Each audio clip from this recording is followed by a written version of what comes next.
Good day, Padjaffers! Welcome back to our YouTube channel. So ngayon, a-analyze natin yung laro ni GM Wesley So at ng Indian Prodigy na si GM Pragi. So medyo mahaba yung pangalan niya at hindi ko talaga alam kung paano i-pronounce. So ito po ay naganap ngayong tournament. So yung tournament na nagaganap ngayon sa New in Chess Classic. So part pa rin po ito ng Champions Chess Tour. Yung format po nito same lang ng Opera Euro Rapid, Skilling Open, Earthings Masters at ibang tournament pa na Champions Chess Tour. So ang itim po dito si Grandmaster Wesley So, ang puti naman ay si GM Pragi, and round 3 po ito naganap. So prelims muna, 16 players, and then after that magkakaroon na ng playoffs, parang NBA format na knockout system. So tignan na po natin, pero bago ko simulan, please subscribe to our YouTube channel and like this video to help our channel grow. So dito puti si Pragi, syempre bata pa po yan, 15 years old pa lang ata, and gusto niyang talunin si Wesley syempre. So nag D4 siya, Knight F6, C4, G6, Knight C3, and ang napiling opening ni Wesley ay Gruenfeld Defense, D5, C takes D5, Knight takes D5, E4. After Knight takes C3, kinain, Bishop G7, and then Knight F3. So ito po ay typical na tira naman sa Gruenfeld Defense, and mag C5 yung black, which is ito yung ginawa ni Wesley. After Bishop E3, Queen A5. So usually ganito po yung idea sa Gruenfeld. Pinipressure po yung center. Ayan, may pressure sa D4, and na-atake yung C3, kaya dinepensahan yan with the move Queen D2. So after Queen D2, nag-castling lang si Wesley, tumira ng Rook C1, and then Rook D8. Ayan, so patuloy po yung pressure dito sa gitna. So after Rook D8, tumira ng D5, tinira ng E6, ayan, and then C4. So ito, bookline pa rin po ito, and syempre, alam nyo naman na si Wesley ay napakagaling sa opening, kaya alam na alam niya pa rin ito. So after C4, tumira ng Queen takes dito si Wesley, kinain, and then tinirahan niya ng Knight A6. So until Knight A6, mainline pa rin po ito ng isa sa variation sa Gruenfeld Defense, and ang idea po nito ay titira ng Knight B4 or eventually magbi B6 lang muna, ganyan. And dito po hindi nakabisado ni Prag yung line. Ayan. So ang main line po dito is Bishop E2. Yan po yung main line sa master level. Ang tinira po ni Grandmaster Prag ay tumira ng A3, which is hindi naman kailangan. Ayan. So pwede sana mag Bishop E2 muna bago mag A3, and after A3 natirahan siya ng Bishop B2. Ayan. So after Bishop B2, meron pong fork dito. Not sure kung intentional ito. Hindi ko sure kung sinadya ito ni GM Prag or na-miss niya lang talaga na may Bishop B2 makakain yung pawn sa A3.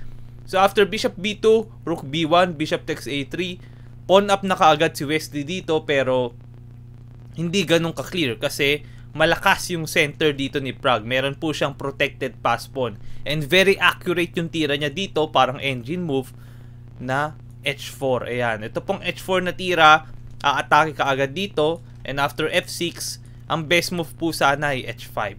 Ayan, F6 po yung tinira ni Wesley. After H5, magiging okay sana yung position ni Prag kasi after G5 titirahan ng F4, and ang idea nito is for example kakainin,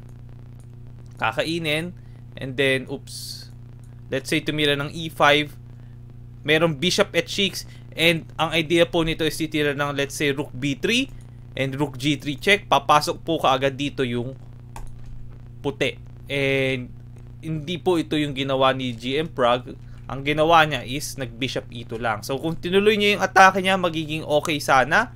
Ayan, so after Bishop E2, Bishop B4, castling, Knight C7. So kumbaga naka-recover yung mga pyesa ni Wesley. Ayan, kanina andyan yan. Ngayon medyo gumanda-ganda na. And after H5, tinirahan lang ng A5. Ayan, so may pass pawn si Wesley. Yan po ang clear na plano. Itulak yung pass pawn, tumira ng Bishop F4, tinirahan lang ng E5, binalik, and then G5. So kaya nag G5 para walang F4, and dito lamang na daw ang itim dito, sabi ng engine. So ang ginawa ni Pragi, tumira ng G3. Ang idea nito is titira ng F4. Ayan. So after G3, tumira ng A4 si Wesley and then F4. Dito po, try nyo pong hulaan kung anong ginawa ni Wesley dito. Ayan. Okay, so sasabihin ko na po, kung gusto nyo pa na mas maraming oras, i-pause nyo lang po yung video. So dito, ang ginawa ni Wesley ay hindi lang yan pinansin. Tumira lang ng A3. Ayan. At yan din ang best move, sabi ng engine. So after A3, kinain ito ni Pragi. And then tumira ng A2 dito si Wesley. So after A2, nag-rook A1, tinirahan ng rook A3. Ayan, so pinressure yung bishop. Kung titignan nyo, kulong na yung bishop. Napakalupit ng ginawa ni Wesley dito. So kulong yung bishop pero may depensa pa naman, which is king F2. Kaya lang, nung nag-king F2, yung rook ni Pragi dito nabarahan, nawala ng activity. Ayan, so after rook king F2, kinain. Tumira ng bishop takes G5. Tinirahan ng check. Ayan, so na-check pa po doon after king F2. Nag-knight F3 and then bishop G4. Tumira ng king G2, tinira ng bishop C3. After bishop E7, kinain.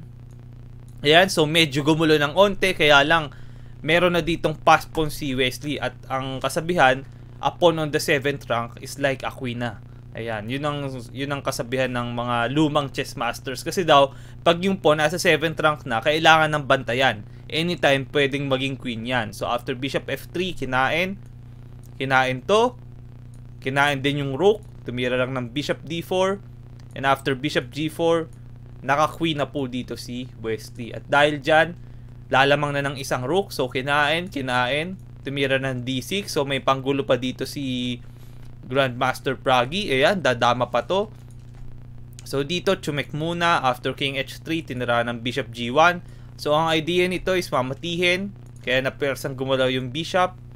Tinirahan lang ng knight E8. Ayan, napakalupit na tira. So simple lang ang idea nito. Pag kinain, king takes F8. And after D7, merong king E7. Pero syempre, hindi yan kinain ni Prag. Tumira siya ng bishop E7. Na king F7. Bishop F5 and then nag-knight F6. So, after knight F6, tumira ng G4. Rook D2. Ayan. And then tumira ng G5. Kinain.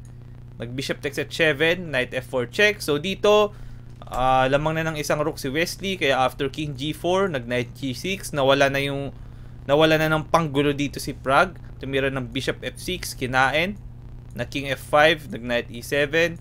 And after bishop E7, king E7, G6, king F8, nag-resign na dito si Pragi kasi pag kinain niya, merong bishop H2 and wala rin mangyayari dito sa panggulo niya.